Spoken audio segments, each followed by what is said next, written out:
ഉണക്കുഭീഷണി നേരിടുന്ന കിഴക്കൻ മേഖലയിൽ 20-ാം തീയതിക്കുള്ളിൽ ജലം ലഭ്യമാക്കണമെന്നാവശ്യപ്പെട്ട് കർഷക കോൺഗ്രസ് ചിറ്റൂർ നിയോജക മണ്ഡലം കമ്മിറ്റി നേതൃത്വത്തിൽ ധർണ നടത്തി. ചിറ്റൂർ പുഴ ജലസേചന പദ്ധതി ഓഫീസിന് മുന്നിലാണ് ധർണ സംഘടിപ്പിച്ചത്. കർഷക Congress block secretary PV Das ധർണയെക്കുറിച്ച് വിശദീകരിച്ചു. ചിറ്റൂരിലെ എന്തോ സംഭവമാണെന്നും കൃഷ്ണൻകുട്ടിയേട്ടൻ വന്നാൽ ഇവിടെ ഈ ചിറ്റൂർ മേഖല അങ്ങനെ എവിടെയോ എത്തുന്നുള്ള ആ ഒരു ചിന്താഗതി കൃഷിക്കാരൻ്റെ ഇടയിലും സാധാരണക്കാരൻ്റെ ഇടയിലും വളർന്നുപോയി. പക്ഷേ ഒരു തവണ വന്നു, 5 കൊല്ലം കഴിഞ്ഞു, രണ്ടാമത്തെ തുടർ ഭരണം കിട്ടി, എങ്കിലെങ്കിലും പറയണ്ടേ?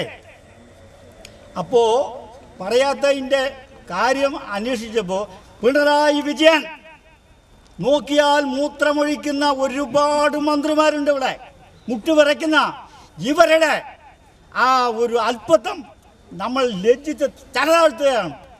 കേരളത്തിൻ്റെ മുഴുവൻ സമ്പത്തും കൊള്ളയടിച്ചുകൊണ്ട് ഈ ഇടത് തുടർ ഭരണം ഇനിയും തുടരണമോ?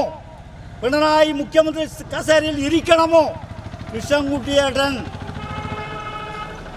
ജലസേചന വകുപ്പും ഇലക്ട്രിസിറ്റി വകുപ്പും കൈകാര്യം ചെയ്ത് കേരളത്തിൻ്റെ, നമ്മൾ മാന്യനായ വ്യക്തി എന്നൊക്കെയാണ് നമ്മളെയൊക്കെ അഭിപ്രായം, നമ്മൾ ദിവസം കാണുന്ന ഒരു മുഖമാണ്, പരിചയമുള്ള മുഖമാണ്.